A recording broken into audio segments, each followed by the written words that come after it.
I always reminded of this poor old woman with the 2 coins in her pocket. Yes. My goodness, she knew that 2 coins are probably her bread for the evening. Yes. And yet, she gave it away. She didn't even realize. She said, doesn't matter what happened to me tonight. This person needs it more than I do. And that is true charity, because it's coming from the heart. It's coming like Jesus lived and told us. Because what we're doing is exactly what Jesus preached and did his whole life long. Yes. Jesus is gift. Yeah. Constantly giving. Yeah.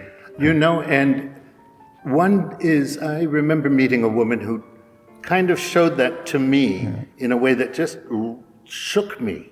I was in Brazil visiting Father Les, and we were invited to visit people who had been flooded out. For years they had lived in squalor.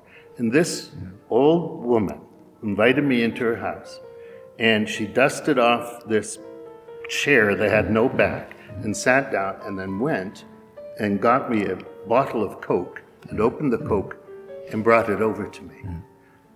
I could barely drink it because I knew that that represented All she had.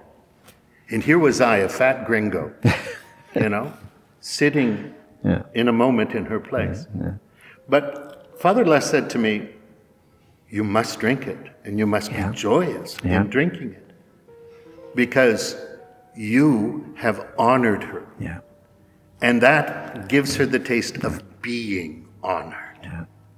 And she responds out of her dignity by welcoming you. Yeah. And that's what happens here when we come in. Yeah. What could we possibly give to God, who's given us everything?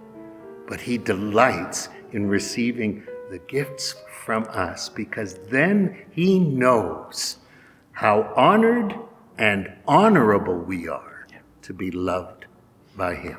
Yes, that is so true, isn't it? That's all what matters. As a matter of fact, I'm personally convinced that through charity, we are opening the door to heaven for ourselves and for our community. Because that really is the message we get in the Evangelium, in the Gospel, we read every day and Sundays.